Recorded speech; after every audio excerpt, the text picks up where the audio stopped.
started advanced addictions counseling. We started the semester with grief and loss, and now we have switched gears and we're going to finish up with addictions. And the instructor for the program decided to do something that has never been done in Rhodes history, which is kind of crazy to think of because Rhodes is already off the beaten trail in terms of how they run their classes, and now this is something that's even new for them. What he has done is he has set up a 5-week simulation in which we as a class will be counseling an addictions client through the stages of change. So our instructor has arranged for a former client of his to come in and pose as our addictions client because they themselves used to be an active addiction. They're not anymore, but they have been instructed to behave for us as if they are still in their active addiction. The first part of the class, we all come together as a group and we decide what our goals are for that session and how we can work with this client. Then one of us volunteers as the counselor for that week, and we stand in and do a 50-minute session in front of the rest of the class while everyone else takes notes. I was the counselor this week, so I volunteered to go first, which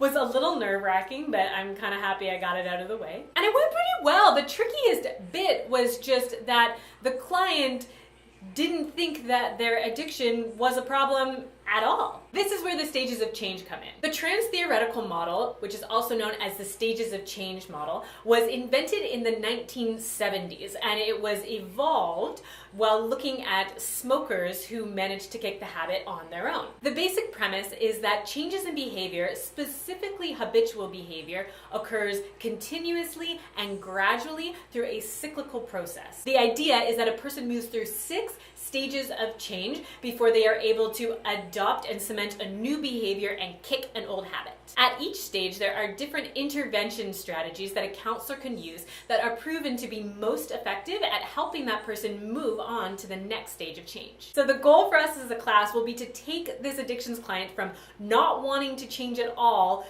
to creating and cementing in new, healthier habits. So what are the stages of change, you may be wondering? The first stage is called pre-contemplation, and this is when the person doesn't think that there's a problem at all and they have no intention of changing their current behavior. That's where our addictions client is. Then we move into contemplation, and this is when the person starts to recognize that it may be a good idea to change their behavior, but it's still not something that they're actually considering doing anytime soon. Preparation is the next stage, and this is when a person will start to make small changes in the direction of getting ready for change, and they have the intention of changing in the near future. Action.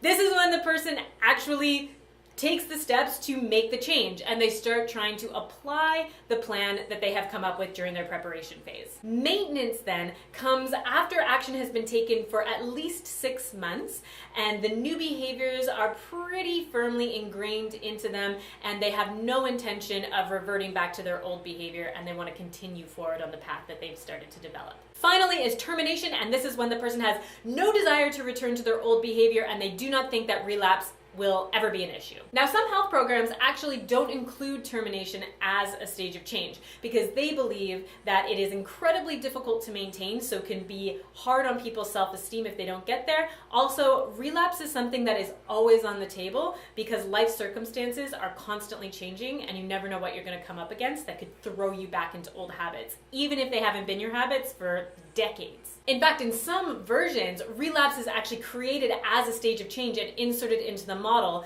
and it can come anywhere. Contemplation, action, preparation, maintenance, relapse is always there, and it is not considered a failure. In fact, relapse can be used as a really great learning opportunity to better your chances of successfully changing the next time. So as I said earlier, our addictions client is in pre-contemplation, like deep in their addiction and saying they have never been happier, absolutely no desire to change. This means that our job as counselors will be to validate their unreadiness to change, encourage self-exploration, and explain and personalize the risk that they are putting themselves in. So it's gonna be tricky, but I'm sure we'll get there as a class. That's all I have for you today for a little lesson with a touch of insight. If you want more information about the change model, I have included a couple links below. The change model can really be applied to any change. If you're looking to quit something, you're looking to change eating habits, you're looking to become more organized. Change happens in these 6 stages almost all of the time, according to the model. So take a look if you are struggling, and maybe it could help you out and make the changes that you want to see in your own life. Thanks for tuning in, and I will see you next week.